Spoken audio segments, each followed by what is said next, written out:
The film Frida, directed by Julie Taymor, was based on a novel written by Barbara Mujica in 2002. It is a historical novel centered around the life of Frida Kahlo, the colorful, conscientious Mexican painter who married Diego Rivera. The novel introduces readers to Mexico in the first half of the 20th century and the extraordinary characters that shaped Kahlo's life. Frida captured the essence of a strong, gifted woman. Frida is a daring and brilliant inventive novel about one of the most celebrated female artists of the 20th century. The story has been immortalized in the film by Julie Taymor, starring Salma Hayek.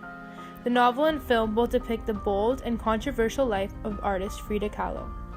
Set in Mexico City, this visually evocative film traces her lifelong, passionate relationship with her partner, along with her immoral affairs with Trotsky and various women. Frida, with her forward-thinking, artistic, politically active sexual attitudes, are explored as viewers witness the strong-minded, passionate woman of the early 1900s. In this scene, we see the bus crash that left Frida with lifelong pain and injuries that inspired her artwork, shattered her back, and pierced her body with a steel rod. Art was a way to escape the pain and make sense of her life. I chose this scene for it illustrates great plot significance and directorial liberties. The bus crash was a significant, impactful moment that shaped Frida into the woman she later became. It inspired her artwork she later went on to produce as well. Significant differences from the novel and film are evident in the sense that a lack of description of the bus crash was in the novel compared to the dramatic representation in the film.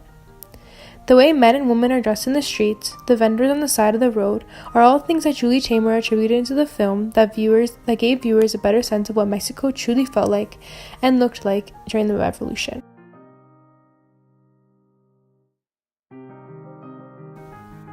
In this scene, Frida and her then boyfriend Alejandro were returning home from school and boarded a bus. The bus driver tried to pass in front of an oncoming electric streetcar, which crashed into the side of the bus, dragging it a number of feet. Several passengers were killed instantly. Several later died to severe injuries. When considering this scene, we see the streets of Mexico, the riot of color and music. The soundtrack in this scene that was playing was Mexican classical music in the background. The casting choices and wardrobes and props in regards to the Mexican woman with the baby and traditional wrap dress was evident. Also, the men in suits and the men in working class clothes, such as the painter.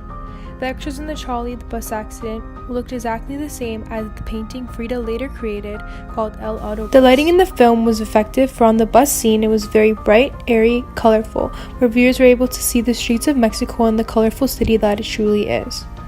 The use of angles provided great dramatic effects and allowed for viewers to feel the moment. The angles that the film were shot in this scene provided viewers a great sense of the streets of Mexico as well as close-ups of the bus crash that had impactful and important moments. Editing transitions were used very effectively in these scenes, for specifically during this crashing scenes, the transitions added to the cutoff and heightened scenario. In the next scene, we see why Frida is considered the feminist icon that she truly is. She dares to speak up and take up space usually occupied by men. In the next scene, we see just how confident, daring, and powerful a woman Frida truly was. Beyond her time, she dared to do what was unthinkable of a woman in this time. Rise like a slow tide. You'll have your revolution and kill half the poor to save them. Diego, this from a communist who is getting rich, painting for the government, and wealthy patron. I can't help it if the rich have good taste. The rich don't have good taste. They pay someone to have good taste for them. And they don't hire you because you're good. They hire you because you assuage their sense of guilt. They use you, Diego. And you are too vain to see it. No!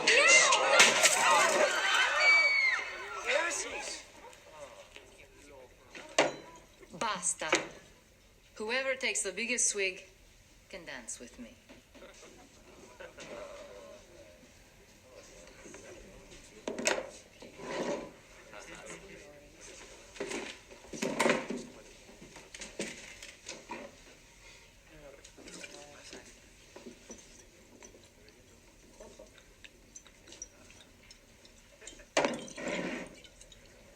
Bravo.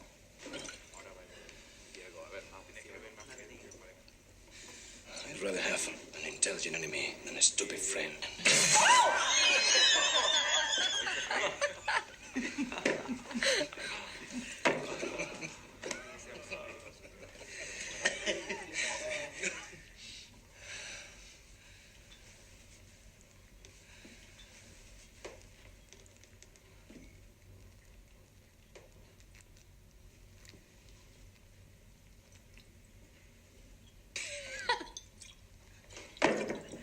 I chose this scene for this part specifically. The fact that Frida took control, was independent, confident, and went against the social norms of a woman at this day and age.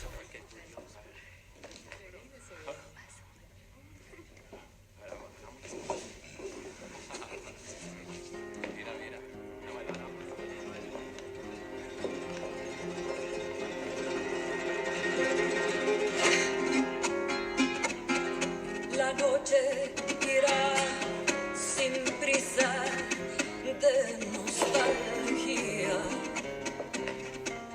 Habrá de ser un tango nuestra herida.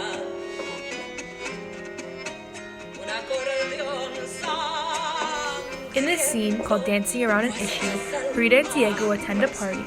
The men are fighting over a political issue when a beautiful young woman tries to de-escalate the situation by putting a bottle of liquor on the table. Whoever takes the biggest slug may dance with me, she says. The men were taking turns. Diego seemed to have been the winner, until Frida takes the bottle and the woman to the dance floor. It is a very sensual scene that surprises the audience. The connection I made to how the film and novel differ in regards to audience and form in this specific scene was due to the fact that the scene was not derived from the novel, however only depicted in the film. Through a literary perspective lens on how females were depicted in this text, it is evident how stereotypical archetypes were illustrated and characterized. Throughout the novel, Frida spoke of how she felt as though she had to go along and be the admiring, adoring wife and bride. Dainty, beautiful. To represent how the female writer perceived and imagined reality and how she attempted to identify feminine subject matter and mode of experiences of the times. Identifying a female voice in the text, otherwise known as gynocentrism. Contrasting with the film, more specifically the scene, it is clear that how Frida was perceived by the audience in the different media representations. Due to patriarchy and control of men had due to the fact that they were controlled social, political, and economic institutions, in this fictional novel, Frida felt as though she had little power or dominance in her relationship, due to the fact that society focused on her famous male husband instead.